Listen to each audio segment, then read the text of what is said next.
بسم اللہ الرحمن الرحیم۔ محترم سامعین کرام، السلام علیکم ورحمۃ اللہ وبرکاتہ۔ پچھلے سبق میں آپ کے سامنے یہ بات آئی کہ ہمیں اپنے گناہوں سے توبہ کرنا چاہیے، اور جب کبھی بھی اللہ اور اس کے رسول کی نافرمانی ہو جائے تو پہلی فرصت میں ہم اللہ سے معافی مانگ لیں اور اللہ سے مغفرت کی درخواست کریں۔ اللہ تعالیٰ معاف کرنے والے، اللہ تعالیٰ مغفرت کرنے والے۔ اس تعلق سے ہم آپ کے سامنے آج کے سبق میں کچھ احادیث پیش کریں گے، جس سے آپ کو توبہ کی فضیلت کا اندازہ ہوگا کہ توبہ ہمیں اور آپ کو کتنی کثرت سے کرنا چاہیے۔ چنانچہ حدیث پاک ہے، وعن ابی ہریرہ رضی اللہ تعالی عنہ قال سمعت رسول اللہ صلی اللہ علیہ وسلم یقول واللہ انی لاستغفر اللہ واتوب الیہ فی اليوم اکثر من 70 مرہ، رواہ البخاری۔ کہ حضرت ابو ہریرہ رضی اللہ تعالیٰ عنہ روایت کرتے ہیں کہ میں نے رسول اللہ صلی اللہ علیہ وسلم کو فرماتے ہوئے سنا کہ اللہ کی قسم میں دن میں 70 مرتبہ سے زیادہ اللہ سے گناہوں کی بخشش چاہتا ہوں اور اس کی بارگاہ میں توبہ کرتا ہوں۔ یہ کون کہہ رہے ہیں؟ خود ہمارے آقا حضرت محمد صلی اللہ علیہ وسلم، کہ میں دن میں 70 مرتبہ سے زیادہ اللہ سے مغفرت کی دعا کرتا ہوں۔ تو ہمیں اور آپ کو کتنی زیادہ مغفرت کی دعا کرنی چاہیے، وہ ہم خود اندازہ لگا سکتے ہیں۔ حالانکہ یہ بھی ایک حقیقت ہے، اہل سنت کا عقیدہ میں سے ہے کہ انبیاء معصوم عن الخطا ہوتے ہیں، انبیاء سے کوئی غلطی نہیں ہوتی۔ تو آپ صلی اللہ علیہ وسلم بھی معصوم عن الخطا تھے، آپ صلی اللہ علیہ وسلم کی بھی کوئی خطا نہیں تھی، لیکن چونکہ دنیاوی امور میں کبھی کبھی لگنے کی وجہ سے بظاہر ایسا لگتا تھا کہ وہ اللہ سے تھوڑی دیر کے لیے غافل ہو گئے، کہ دنیاوی امور میں لگ گئے، بیوی بچے میں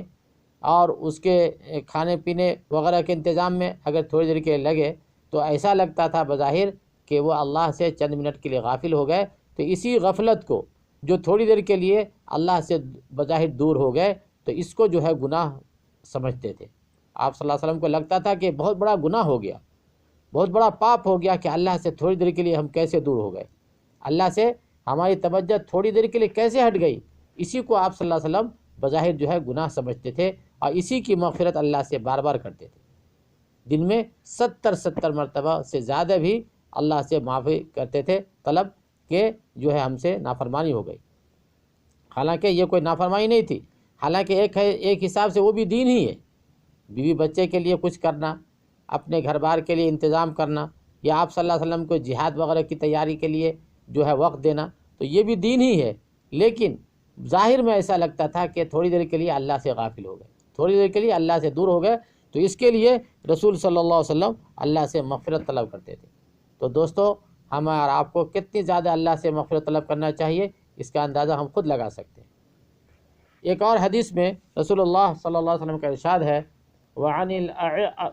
الأعز بن يسار المزني رضی اللہ تعالی عنہ قال قال رسول اللہ صلی اللہ علیہ وسلم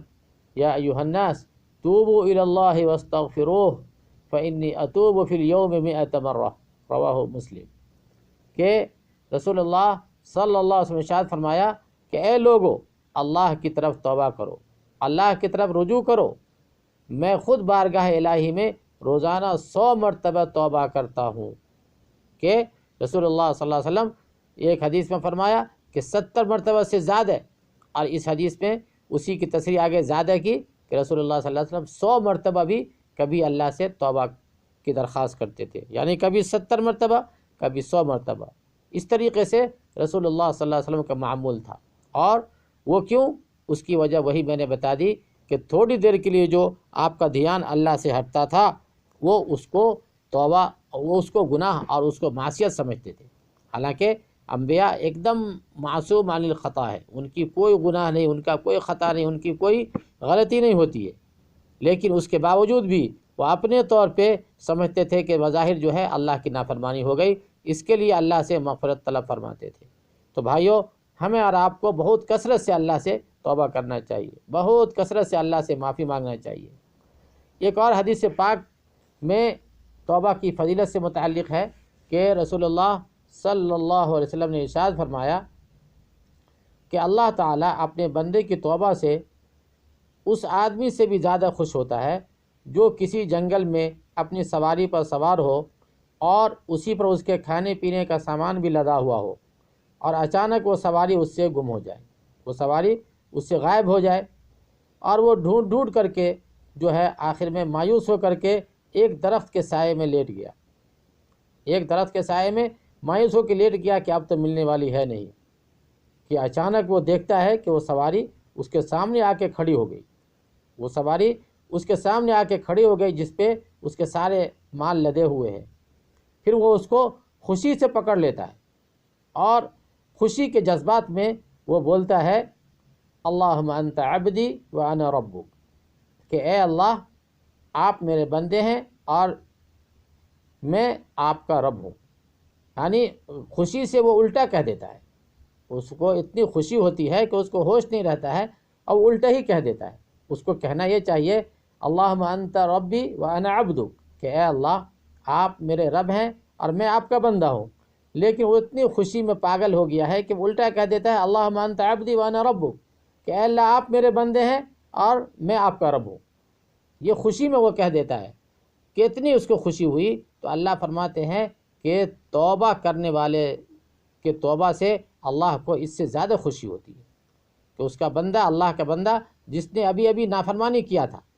جس نے اللہ کا حکم کو توڑا تھا، ابھی بہت جلدی اللہ پر متوجہ ہو گیا، تو اللہ کو بے انتہا خوشی ہوتی ہے۔ تو بھائیو اندازہ لگائیے کہ ہمیں آپ کو جو ہے کتنی کثرت سے توبہ کرنا چاہیے کہ اللہ کو ہمارے توبہ سے خوشی ہوتی ہے، اللہ کو ہمارا توبہ کرنے سے جو ہے اللہ کو پسند ہے۔ تو ہمیں آپ کو کثرت سے توبہ کرنا چاہیے اپنے گناہوں کی بھائیوں۔ تو اس کے لیے ہم اپنے بھائیوں سے درخواست کرتے ہیں کہ ہم سب خوب کثرت سے استغفار کریں، خوب توبہ کریں، اللہ سے خوب معافی مانگیں، اور یاد رکھیے کہ اگر ہم سب گناہ کے توبہ کرنے کے عادی ہو جائیں تو انشاءاللہ ایک بہت بڑا کام ہو جائے گا۔ اللہ سے دعا ہے کہ اللہ تعالی ہم سب کو موت سے پہلے توبہ کی توفیق نصیب فرمائے، ہمارا خاتمہ اس حال میں ہو کہ ہم اللہ سے اپنے گناہوں کی معافی مانگ کر کے اس دنیا سے جا رہے ہوں۔ اور یہ بھی یاد رکھیے گا کہ موت کا وقت کوئی متعین نہیں ہے، اس لیے ہمیں ہر وقت استغفار کرتے رہنا چاہیے۔ وآخر دعوانا ان الحمد للہ رب العالمین۔